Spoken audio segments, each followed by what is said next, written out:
So we are seeing now, here in 2006, this backlash of society to just attacks on this idea of the nuclear family.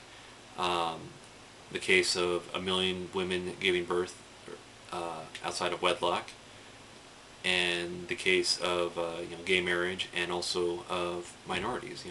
People outside of the normal American background who are entering into society, and in a lot of ways changing it.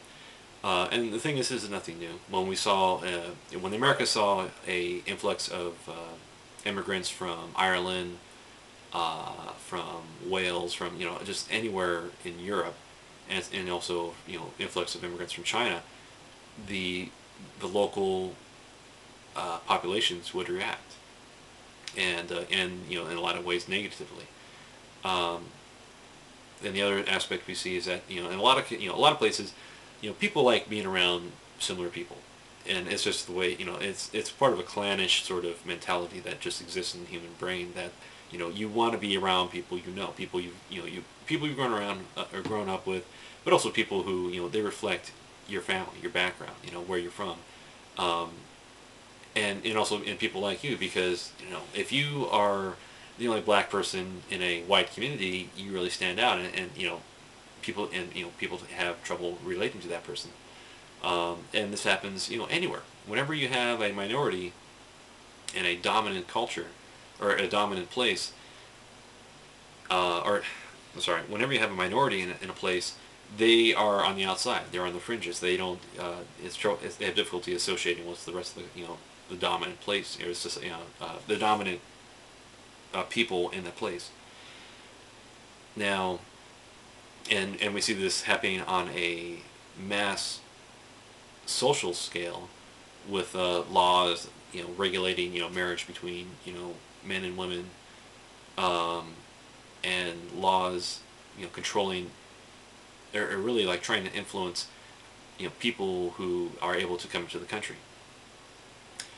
So like I said, this is all kind of I'm trying my hardest to work this into how this is affecting the change in society.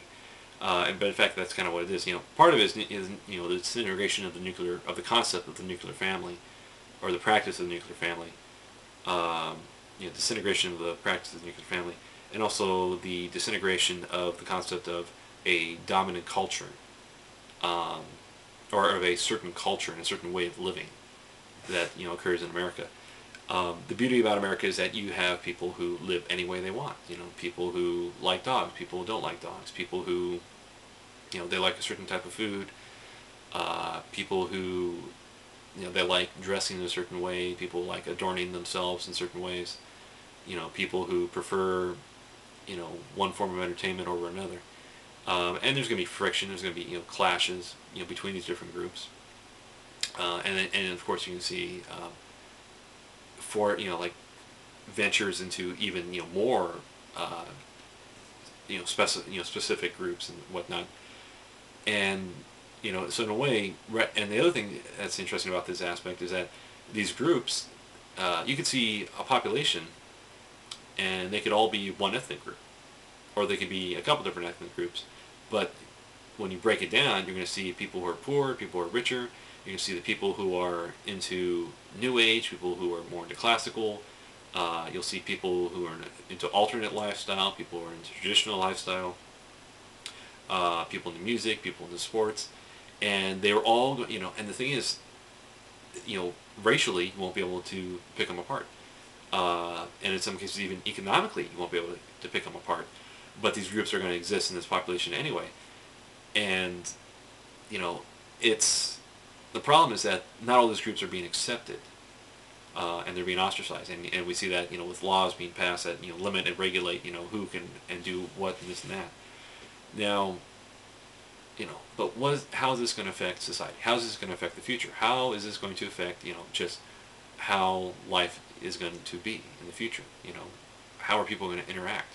So, I mean, that's the question, and you know, I don't necessarily have the answer, but I'm trying to identify how things are changing, and I think that those are the key things. Just how people are living together, economics, and information, and entertainment.